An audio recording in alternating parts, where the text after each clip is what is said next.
The golden age of Shanghai saw the city becoming an international metropolis. Giving it backbone and character was its unique style of architecture. On the one hand, you have the Nongtan, an indispensable way of life for tens of thousands of Shanghainese. On the other, you have the concessions and a rich collection of Art Deco architecture that is almost as unmistakably old Shanghai as those cheap houses rocked by the chic ladies of Shanghai's Belle Epoque.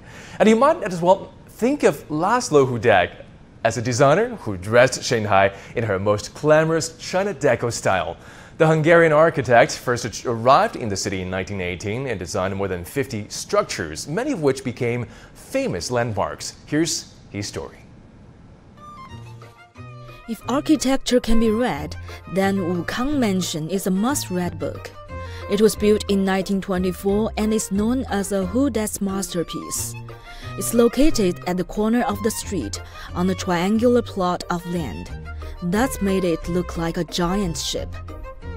Formerly known as the Normandy Apartments, the 8-story building is in the French Renaissance style and the oldest veranda-style building in Shanghai. I think Hudec's works are down to earth, which means he fully considered investment, the surrounding environment, and functionality.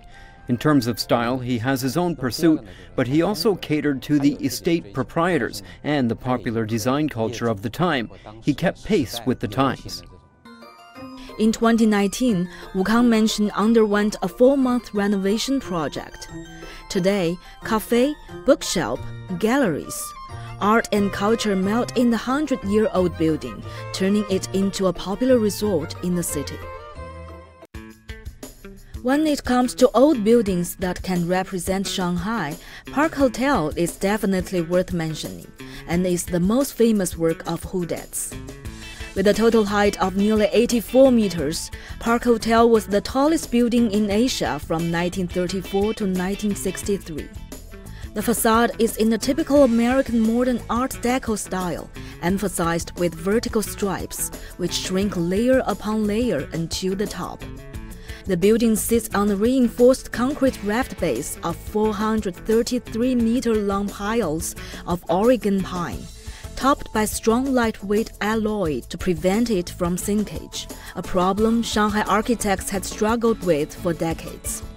Today, its imposing but stable silhouette, as well as the staircase-like tower above the 15th floor, provide a unique, elegant look compared to the surrounding modern skyscrapers.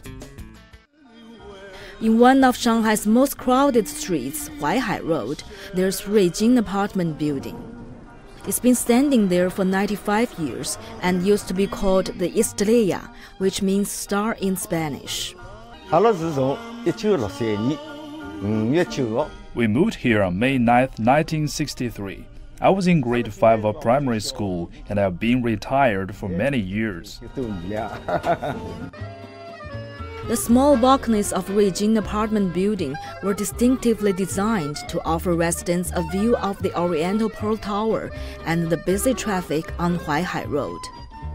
The smooth wooden handrails and the magnificent mosaic stairs have been preserved since 1926, and even the door handles of some rooms have not been changed.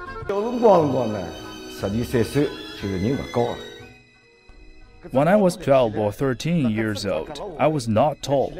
Supported by the handrail under my arms, I used to sleep from the 7th floor to the ground floor. I remember in 1984, a resident who used to live in my room paid a visit. She is Jewish and lived here in 1937. She said she was 16 or 17 years old at the time when the Japanese invaded, and she saw the Japanese army walked on the street from the balcony. The world has changed greatly, but the building has not changed.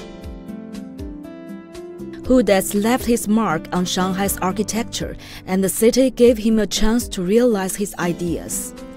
Now, nearly half of Hudec's work are still serving their original functions. From the old buildings, people can ponder the city's past and its future development. 张梦圆 CGTN